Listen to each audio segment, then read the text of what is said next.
कि आपको मालूम है कि टेंसेस का सीखना कितना जरूरी है। और टेंसेस में दो चीजें होती हैं, एक उसकी साउंड होती है, एक उसका मेथड होता है। अगर आप दोनों चीजों पर कमांड हासिल कर लेते हैं तो आपको इंग्लिश के अंदर कोई भी चीज लिखना, पढ़ना, समझना बहुत आसान हो जाता है। और जैसा कि आपका एक ड्रीम है कि मैं एक अच्छा स्पीकर बनूं, एक फ्लुएंट स्पीकर बनूं, उसके लिए सबसे पहले आपको ग्रामर को समझना पड़ेगा।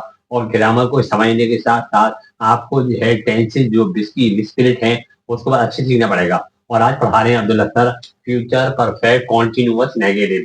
उसकी क्या पहचान है, क्या तरीका है, कैसे बनता है, today I would like to tell you about it. For example, future perfect continuous negative, इसकी पहचान ये है, नहीं करता रहेगा, नहीं करती रहेगी, नहीं करते रहेंगे। जैसे मैं यहाँ नहीं पढ़ाता रहूंगा, I will have not been teaching here.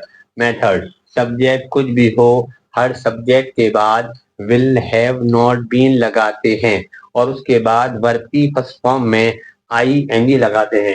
यानी कोई भी ऐसा काम जो नहीं होता रहेगा। I will have not been asking you, मैं आपसे नहीं पूछता रहूंगा। She will have not been coming from village, वो गांव से नहीं आती रहेगी। We will have not been sitting here till sunset, हम सूरज डूबने तक यहाँ नहीं बैठे रहेंगे। Children will have not been teasing her, बच्चे उसको सताते नहीं रहेंगे। इस तरह से बनता है फ्यूचर परफेक्ट कॉन्टिन्यूअस नेगेटिव।